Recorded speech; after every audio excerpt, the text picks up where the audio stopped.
The Enyobeni Tavern Inquest has resumed at the Mdantsane Magistrates Court today. The proceedings are aimed at establishing who should be held legally accountable for the deaths of 21 young people at the East London Tavern in June of 2022.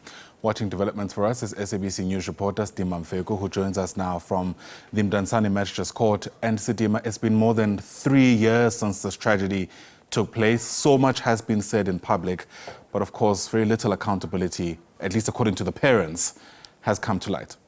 Well, indeed, Ayanda, and as this is an investigation looking into who should be held responsible or liable for the death of the 21 young people, that kind of information keeps coming on as this court is listening to the evidence, or rather the testimony of co-owner and manager of Enyobeni Tavern, Mr. Kangela Ndevu, who was actually, just before we went for tea, was being, examined by Ms. Thembi Sadiko's legal representative. Ms. Thembi Sadiko is the bouncer who was present at Enyobeni Tavern on the night and is the one that is actually alleged to have discharged a spray gun in that particular tavern. Some of the information that Mr.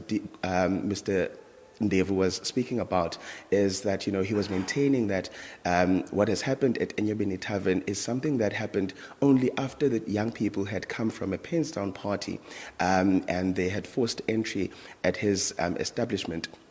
He was saying that, at the time when this incident had happened, there were no stills or barricades that were around the balcony where most of them had, been forcing entry into the tavern. He says that when he came back to the tavern, and we do understand that at around 12:30 midnight just before the incident had occurred, he had left the tavern to deal with, his son's initiation, intricacies, and then he says that when he came back, when he was called to the tavern at around just about 2:10, he was informed that there was a situation that needed his attention.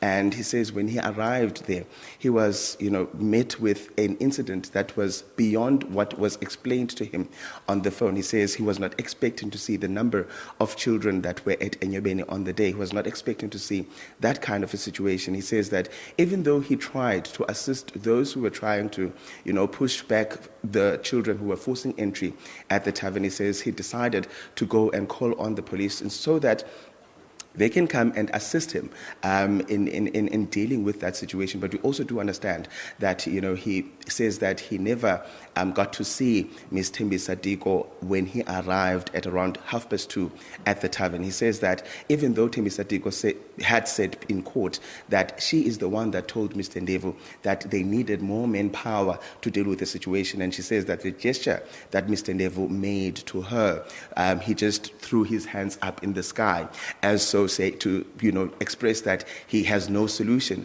to this matter. But Mr. Ndevu came to court and said that he doesn't remember seeing Ms. Ndevu at the tavern at the time. When he was speaking, in fact, yesterday, he was being examined by the evidence leader, Advocate Vanna. He said that, he can never take responsibility for what had happened at Enyobeni Tavern. And when he was asked who should be held responsible, he said he doesn't know.